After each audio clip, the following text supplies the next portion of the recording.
Hello, good morning, सुप्रभात। कैसे हैं आप सभी? तो स्वागत है आप सभी का आपके अपने यूट्यूब चैनल एकेडमी उत्थान में। और मैं हूं श्रेया राज, जो आपको बिहार बोर्ड के 10th, 11th एंड 12th की तैयारी कराने के साथ साथ मैं कंपटीशन के भी एग्ज़ाम की तैयारी कराती हूं। तो चाहे आप 10th के स्टूडेंट हो, 11th के स्टूडेंट हो या 12th के स्टूडेंट हो, या फिर किसी कंपटीशन एग्ज़ाम की तैयारी कर रहे हो, या आपके घर में कोई आपके बड़े भाई या बहन कर रहे हो, तो उन्हें ज़रूर बताएं इस चैनल के बारे में। और आप खुद इस चैनल को सब्सक्राइब कर लें, क्योंकि मैंने आपसे वादा किया है कि मैं इस बार आपको अच्छे से अच्छे मार्क्स दिलाऊंगी। मैं आपको आपके बोर्ड एग्जाम में टॉप कराऊंगी। तो आप इसी तरह से जुड़े रहिए मेरे साथ। नए हैं, चैनल को सब्सक्राइब कर दीजिए, लाइक कर दीजिए, हर वीडियो को अंत तक देखिए, कंटिन्यू बने रहिए और इसे इतना शेयर कीजिए, हर वीडियो को इतना शेयर कीजिए ताकि गांव-गांव तक, शहर-शहर तक, हर कोने में पहुंच सके। क्योंकि अभी लॉकडाउन में जहां सबकी स्थिति अच्छी नहीं है, जहां के सारे ऑफलाइन कोचिंग बंद है, ऐसे में बच्चों को इस तरह के क्लासेस की बहुत ज़रूरत है। तो डिस्क्रिप्शन में मेरा टेलीग्राम चैनल भी है, आप उसे ज़रूर ज्वाइन कर लें, क्योंकि जो भी कंटेंट रहेंगी मैं उन्हें उसी टेलीग्राम चैनल पे दूंगी। तो एकेडमी उत्थान करके डिस्क्रिप्शन में लिंक दिया हुआ है, वो मेरे टेलीग्राम चैनल का लिंक है। तो आज जो मैं आपके लिए लेके आई हूँ, मैंने कल की एक वीडियो में आपको होमवर्क दिया था ऑथर्स एंड उस चैप्टर एंड उसके ऑथर्स के बारे में। उससे आपका 5 नंबर पक्का है और साथ ही उससे समरी भी लिखने में आपको हेल्प मिलेगी। हर चैप्टर को पढ़ने में, एक्सप्लेन करने में, या फिर क्वेश्चन आंसर जो आते हैं ये सब लिखने में आपको बहुत हेल्प मिलेगी। इसीलिए मैंने कहा था कि सारे बच्चे होमवर्क करें, पर आप लोग बहुत लापरवाह हैं। किसी ने होमवर्क नहीं किया, किसी ने कमेंट नहीं किया कि हाँ मैम मैं याद कर लिया हूँ, मैं कही थी कि उसे पेज पे लगा देंगे किसी दीवार पे, आप उसे याद कर ले, पर किसी ने नहीं किया। आप लोग ऐसा नहीं करें, ऐसे मैं आपके मम्मी पापा के पास मैं कंप्लेन कर दूंगी। तो चलिए स्टार्ट करते हैं। और लाइक कर दीजिएगा, क्योंकि लाइक आपका अटेंडेंस है, तो डिसिप्लिन बच्चों की तरह लाइक भी कर दीजिएगा। तो आज का जो फर्स्ट चैप्टर है, मैंने इस चैप्टर की आपको कहे थे कि आप रीडिंग कर लीजिएगा, क्योंकि मैं इसे हिंदी के साथ एक्सप्लेन करूँगी, आपको सारी बारीकी बताऊँगी।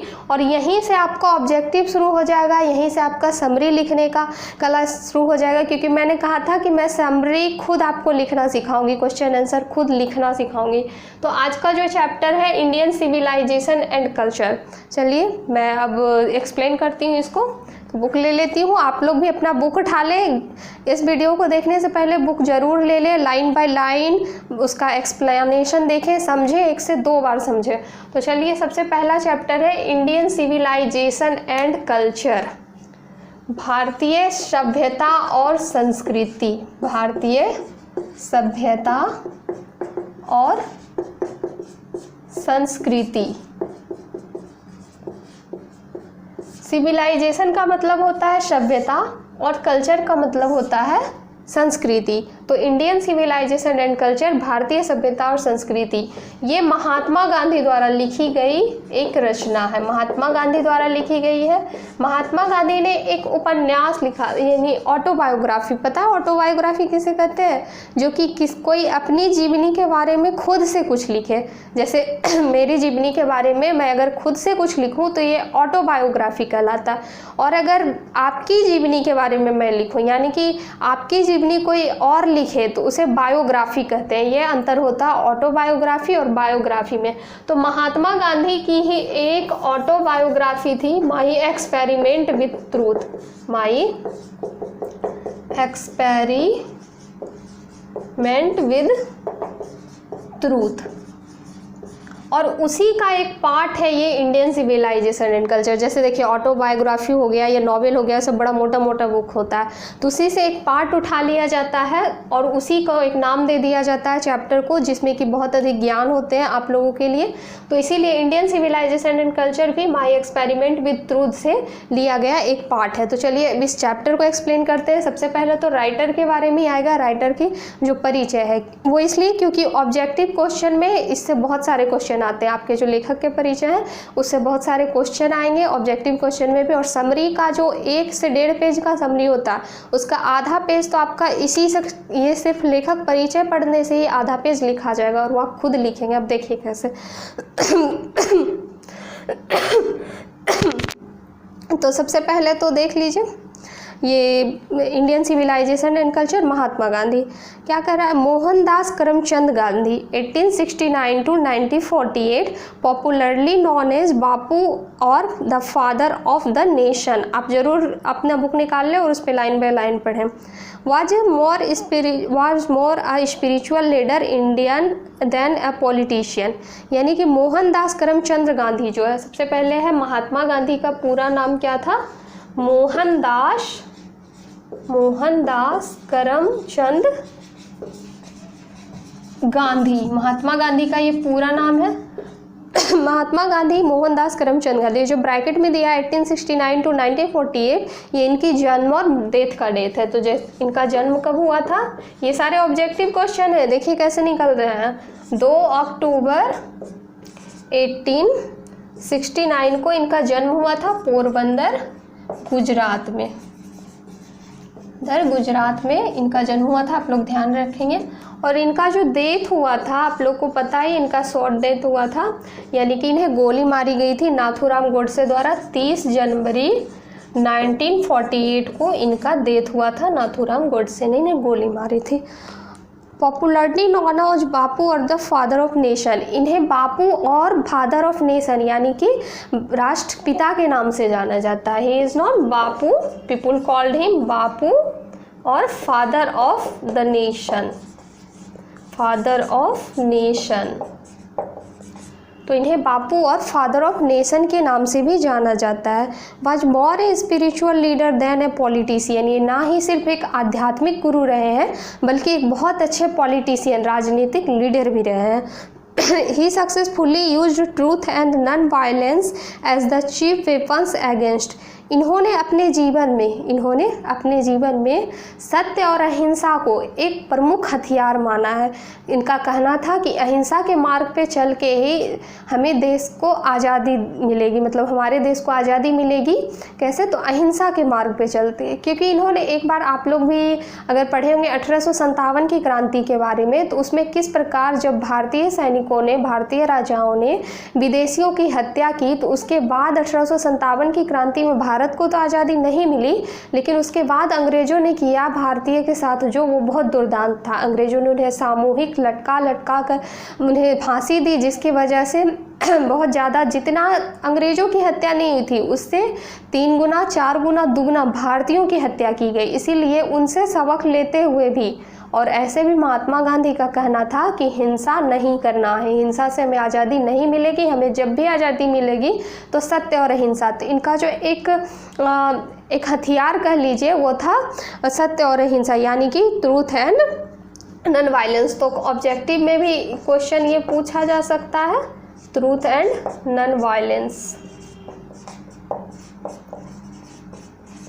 ऑब्जेक्टिव में भी क्वेश्चन आ सकता है कि महात्मा गांधी के प्रमुख हथियार जो कौन से हैं, वेपन्स, चीफ वेपन्स। तो आप इसमें देंगे ट्रूथ एंड नॉन वायलेंस। उसके बाद देखिए क्या कह रहा है, British rule in India and help India gain independence. इन्होंने ब्रिटिश रूल के खिलाफ, अंग्रेजों के खिलाफ सत्य और अहिंसा की नीति अपनाई और भारत को आज़ादी दिलाई।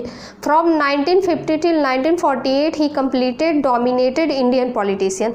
फ्रॉम 1915, आपको पता होगा कि 1915 को ही, 1915 में ही महात्मा गांधी साउथ अफ्रीका से वापस भारत लौटे थे। वो साउथ अफ्रीका में थे। उसके बाद 1915 को साउथ अफ्रीका से वापस भारत लौटे और किसानों की दयनीय अवस्था को देखते हुए 1917 ईस्वी में चंपारण सत्याग्रह किया इन्होंने। चंपारण सत्याग्रह इनका पहला सत्याग्रह था, ये चंपारण सत्याग्रह। तो ये हो गया। और 1948 तक, जब तक इनकी डेथ हुई तब तक ये भारत की राजनीति में प्रमुख योगदान निभाते रहे। इसके बाद है हिज ऑटोबायोग्राफी। देखिए यहाँ है ना autobiography. His autobiography my experiments with truth and the numerous articles that he wrote for young India and the speeches that he delivered on different occasions. यानी कि इन्होंने जो लिखा है माई एक्सपेरिमेंट विथ ट्रूथ, इनकी ऑटोबायोग्राफी। इसके अलावा young India इनकी पत्रिका का नाम है। यंग इंडिया आप लोग जरूर याद रखेंगे कि यंग इंडिया, हरिजन, इन सब का संपादन किसने किया था, किनकी पत्रिका है ये सब, तो महात्मा गांधी की है। तो इसमें कह रहा है कि यंग इंडिया और माई एक्सपेरिमेंट विद ट्रूथ के साथ ही साथ इन्होंने बहुत सारे ऐसे स्पीचेस भी दिए हैं जो कि भारतीयों के लिए, भारतीय राजनीति के लिए बहुत अधिक महत्वपूर्ण रहा है। डिफरेंट ओकेजन्स पे इन्होंने जो भी दिए हैं। Revered him not only as an original thinker but also a great master of cast idiomatic English, यानी कि ये पवित्र और मुहावरेदार, ये ना ही सिर्फ भारत की राजनीति में एक ओरिजिनल थिंकर यानी विचारक के रूप में, जैसे आप लोगों ने पढ़ा होगा कि बहुत सारे अलग अलग देशों से हमारे देश में विचारक आते हैं, जैसे यात्री जिसे कहते हैं विचारक भी, जैसे अल्बरूनी हो गया, कन्फ्यूशियस हो गया, हुएनसांग हो गया। तो इस तरह से ये भी महात्मा गांधी भी ना सिर्फ एक अच्छे विचारक थे बल्कि इन्होंने ये Indian master, great master, Indian जो पॉलिटिशियन था उसमें एक अच्छे और पवित्र और मुहावरेदार व्यक्ति की भूमिका निभाई है। In the following extract Indian civilisation and culture Gandhi ji talks about the sound foundation of Indian civilisation which has successfully withstood the passage of time, यानी कि ये जो है इंडियन सिविलाइजेशन एंड कल्चर, ये जो पार्ट है आपका, इस पे महात्मा गांधी ने भारतीय सभ्यता और संस्कृति के बारे में बताया है और इसकी तुलना वेस्टर्न सिविलाइजेशन यानी जो हमारे पश्चिमी देश है, जैसे इंग्लैंड हो गया, अमेरिका हो गया, उन पश्चिमी देशों से हमारी तुलना की है, हमारी सभ्यता संस्कृति की तुलना की है। उसके बाद कह रहा है The Western civilization which has the tendency to privilege materiality cannot match the Indian civilization that elevates the moral being। इनका कहना है कि जिस तरह से भारतीय सभ्यता, आगे भी चैप्टर में दिया होगा, अभी भी बताती हूँ, जिस तरह से भारतीय सभ्यता अपने मॉरल, नैतिक विशेषाधिकार प्रिविलेज के आधार पर आज भी टिका हुआ है, उसी तरह से जिस प्रकार टिका है, परंतु ये जो है रोम थे, रूस थे, ये सब अपनी सभ्यता से मिट गए, यानी कि उतनी पुरानी सभ्यता होने के बावजूद भी वो सब मिट गए, लेकिन भारत आज भी अटल है अपने नैतिक विशेषाधिकार के कारण। तो ये इनका तो लेखक परिचय हो गया, इनके बारे में कुछ बातें थी जिनमें माई एक्सपेरिमेंट विद ट्रूथ इनकी ऑटोबायोग्राफी है, यंग इंडिया हरिजन इनकी पत्रिका है, इसी से इंडियन सिविलाइजेशन लिया गया माई एक्सपेरिमेंट विद ट्रूथ से। इनका पूरा नाम मोहनदास करमचंद गांधी था, इनका जन्म 2 अक्टूबर 1869 को हुआ, इनकी डेथ 30 जनवरी 1948 को हुई। ये बापू के नाम से जानते हैं, फादर ऑफ नेशन के नाम से जाने जाते हैं। इन्होंने ट्रूथ एंड नॉन वायलेंस को अपनाया। 1915 में ये साउथ अफ्रीका से वापस आया, 1917 में चंपारण सत्याग्रह किया, 1948 में इनकी डेथ हुई। तब तक ये भारत को आज़ादी दिला दिए थे, क्योंकि भारत 15 अगस्त 1947 को ही आज़ाद हो गया था। तो आज़ादी के लगभग कुछ महीनों बाद ही इनकी डेथ हुई थी। तो ये तो यहाँ तक था। अब यहाँ से देखिए, ये जो इतना दिया हुआ है ना, ये आपका 10 ऑब्जेक्टिव है, समझ लीजिए। ऑब्जेक्टिव तो मैं अलग से भी आपको दूंगी, करा भी दूंगी, लेकिन ये 10 ऑब्जेक्टिव इसी से निकल कर आए हैं। और जब आप समरी लिखेंगे खुद से, तो इनका हाफ पेज इसी से कवर हो जाएगा। अब देखिए कैसे आप समरी लिखेंगे, तो सबसे पहले तो लिखेंगे Indian civilisation and culture is an essay है। ये भी पूछा जाता है कि कौन सी रचना क्या है, ऐसे है, ड्रामा है, स्टोरी है, क्या है। तो ये एक ऐसे है। तो आप पहला लाइन लिखेंगे Indian civilisation and culture is an essay. दूसरा लिखेंगे it has been written by Mahatma Gandhi के बारे में लिखेंगे। इट इज़ टेकन फ्रॉम, यानी कि this essay is taken from my experiment with truth the autobiography of Mahatma Gandhi, यानी कि महात्मा गांधी की जो ऑटोबायोग्राफी है माई एक्सपेरिमेंट विद ट्रूथ, उससे लिखी। उसके बाद आप पैराग्राफ चेंज करके लेखक के बारे में लिखेंगे। समरी में ऐसा जरूर करें, मैंने कहा ना, मैं आपको ऐसे समरी सिखाऊंगी कि आपको 5 में 5 नंबर एक समरी में जरूर मिलेंगे। तो आप पैराग्राफ चेंज करके फिर महात्मा गांधी के बारे में लिखेंगे कि Mahatma Gandhi, his full name was Mohandas Karamchand Gandhi. He was born on 2 October 1869 in Porbandar, Gujarat. People called him Bapu. He is also known as father of the nation. ये इन्होंने अपनाया ये ट्रूथ एंड नॉन वायलेंस, इनका जो वेपन्स है अगेंस्ट ब्रिटिश रूल के खिलाफ। फिर वापस कब आए, तो इनको यहाँ ये लिखना है 1950 he return from India, he return from South Africa इतना हो गया ये सब। तो इस तरह से इनकी प्रमुख जो रचना है यंग इंडिया, हरिजन, इस तरह से। तो आपका समझ लीजिए आधा पेज समरी कंप्लीट है। यहाँ से आप इसे ध्यान में रखेंगे, इसे नोट कर देंगे और आगे चलिए देखते हैं आगे। इसमें कुछ क्वेश्चंस दिया गया है जो आपको ऑरली बताना है, यानी इसको ऑरली मौखिक रूप से बताना है। जैसे देखिए, what do you know about Gandhi ji, आप गांधी जी के बारे में क्या जानते हो? तो अभी भी आपने इतना सारा चीज़ जाना गांधी जी के बारे में। उसके बाद what did Gandhi do for the farmers in Bihar, farmers के लिए बिहार में महात्मा गांधी ने क्या किया? तो मैं अभी आपको बताई थी कि जब महात्मा गांधी साउथ अफ्रीका से 1915 में वापस लौटे तो उन्होंने 1917 में पहला सत्याग्रह चंपारण बिहार में किया किसानों के लिए। राजकुमार शुक्ल एक व्यक्ति थे, मैं ये कहानी आपको सुना देती हूँ, आगे भी काम आएंगे। राजकुमार शुक्ल एक व्यक्ति थे जो कि चंपारण में किसानों के ऊपर ब्रिटिश द्वारा हो रहे अत्याचार, चंपारण में क्या होता था कि तिनकठिया व्यवस्था, तिनकठिया व्यवस्था समझते हैं, आपने आर्ट्स में पढ़ा होगा, यानी कि किसानों के पास जो ज़मीन थी, इतनी ज़मीन अगर किसानों के पास है तो उनका 3 कट्ठा यानी 4 भागों में अगर उसे बांट दें तो उनका जो 1/3 भाग है उस 1/3 पर उनको नील की खेती करनी पड़ेगी। ज़बरदस्ती अंग्रेज़ों का कहना था कि आपको 1/3 भाग पे नील की खेती करनी ही पड़ेगी। और इस नील से क्या होता था कि एक बार नील की खेती करने के बाद वो ज़मीन 10 वर्षों के लिए, उससे अधिक समय के लिए बंजर हो जाती थी, यानी कि उस पर दोबारा कोई फसल नहीं लगता था। और इसका उचित मूल्य भी अंग्रेज़ नहीं देते थे, वो नील का पूरा पैसा भी नहीं देते थे, इन पे अत्याचार करते थे। तभी राजकुमार शुक्ल ने महात्मा गांधी को बुलाया, बहुत ही अनुनय विनय करके महात्मा गांधी को बुलाया कि आप हमारे चंपारण में आए, यहाँ के किसानों के लिए आंदोलन करें। तो इसीलिए महात्मा गांधी जब 1915 में वापस आए तो सबसे पहले 1917 में चंपारण के किसानों के लिए आंदोलन किए। उसके बाद क्वेश्चन कर रहा है what do you understand by civilisation and culture, आप क्या समझते हैं? ये सिविलाइजेशन एंड कल्चर से आपने क्या समझा? भारतीय सभ्यता और संस्कृति से आप क्या समझते हैं? क्या है सभ्यता संस्कृति? तो इनके बारे में बताना है आपको। उसके बाद क्वेश्चन है what do you holy scriptures tell us about universal human values, आपसे पूछ रहा है कि ये जो यूनिवर्सल ह्यूमन वैल्यूज, मानव की जो वैल्यू है, holy scriptural tell us about, मानव की जो वैल्यूज है उसके बारे में बताइए। आप जो पवित्रता है मानव की जो वैल्यू है हमारे समाज में, हमारे देश में, क्योंकि अदर देश में तो इतना नहीं है जितना सभ्यता संस्कृति और नैतिक मूल्य यहाँ है, जितना सम्मान यहाँ अपने बड़ों के लिए करते हैं, जितना यहाँ गरीबों के लिए करते हैं, दूसरों के लिए करते हैं, उतना दूसरे देशों में नहीं। तो वही आपको एक ह्यूमन की वैल्यूज़ के बारे में बताने के लिए कह रहा है। तो ये तो मौखिक है, इसको करने की ज़रूरत नहीं है, मैंने बता दिया, समझा दिया, आप समझ गए। उसके बाद है आगे पूरा करना है। तो आज तो लेखक परिचय में टाइम लग गया। अच्छा, मैं एक और करवा देती हूँ अंदर। I believe that the civilisation India has evolved is not to be beaten in the world, यानी कि मेरा मानना है, आई बिलीव दैट मेरा मानना है कि civilisation India has evolved is not to be beaten in the world, कि भारत में विकसित सभ्यता, भारत में जो सभ्यता विकसित है इस पर दुनिया में कोई भी चुनौती नहीं दे सकता, कोई भी इवॉल्व चुनौती नहीं दे सकता है दुनिया में। भारत की सभ्यता बेस्ट है।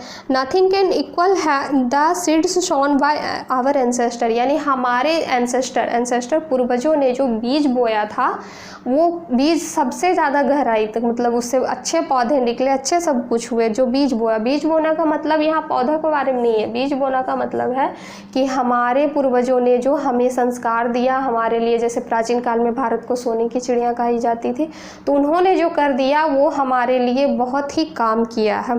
अभी तो कह सकते हैं कि सोने की चिड़िया ये लॉकडाउन, ये कोरोना की वजह से अब उतना अच्छा नहीं रहा, लेकिन पहले के ज़माने में बहुत अच्छा था। कहा जाता था कि जितना अमीर एक इंग्लैंड था उतना भारत का दिल्ली का एक दौलताबाद शहरी था।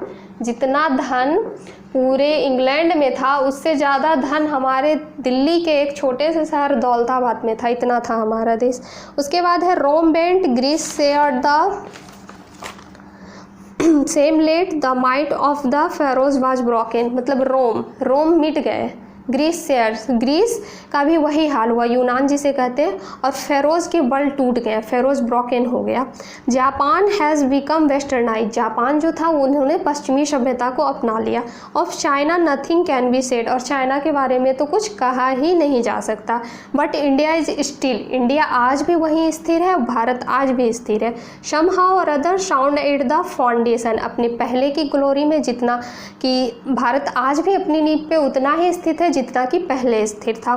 The people of Europe learn their lessons from the writings of the men of Greece और Rome which exist no longer in their former glory, यानी कि यूरोपियन जो थे, यूरोपियन ने रोम और ग्रीस जो मिट गया तो उनके लेखन से सबक सीखा। यूरोपियन उनके लेखन को पढ़े कि क्यों मिट गया रोम और ग्रीस, और उनसे सबक सीखने की कोशिश की, और उनका यूरोपियन का मानना है कि हम ऐसा करके अपने अस्तित्व में बने रह सकते हैं। In trying to learn from them, the Europeans imagine that they will avoid the mistakes of Greece and Rome. In trying to learn यानी कि यूरोप द्वारा रोम और ग्रीस से सीखने के क्रम में उन्हें ऐसा लगता है कि वो अपनी ग्लोरी पर टिके रहेंगे, जो मिस्टेक रोम और ग्रीस ने किया वो वे खुद नहीं करेंगे। Such is their petition condition, ऐसे यूरोपियन की दयनीय अवस्था है कि उन्हें किसी और के लेखन से ये सोचना पड़ रहा है, उन्हें सीखना पड़ रहा है कि किस तरह वो बने रहे, वो उस गलती को नहीं दोहराए। इतनी ख़राब कंडीशन है यूरोप की, परंतु भारत आज भी उसी तरह से स्टिल है। तो ये फर्स्ट पैराग्राफ तक मैंने करा दिया, आपको इन चीज़ों को नोट करना है, आपको ध्यान में रखना है, एक से खुद भी पढ़ना, और आगे सेकेंड पैराग्राफ से आपको रीडिंग करके आना है। तो मैं 3 से 4 क्लास में इस इंडियन सिविलाइजेशन चैप्टर को ख़त्म कर दूंगी, और उसके बाद इसका समरी भी दे दूंगी, आपको ऑब्जेक्टिव भी दे दूंगी। टेलीग्राम चैनल पे जुड़ जाइएगा, डिस्क्रिप्शन में लिंक है। तो चलिए आज के लिए इतना ही। घर पे रहिएगा, सुरक्षित रहिएगा, अपना ख्याल रखिएगा और तैयारी करते रहिएगा। और चैनल को सब्सक्राइब करना तो बिल्कुल भी ना भूलिएगा, क्योंकि ये चैनल आपको अभी से लेकर आपके एग्ज़ाम तक तैयारी कराएगा और बेस्ट मार्क्स दिलाएगा। तो इसे अधिक से अधिक शेयर भी कीजिएगा, क्योंकि लोगों को ऐसे क्लास की बहुत ज़रूरत है। तो चलिए धन्यवाद, कल मिलते हैं फिर।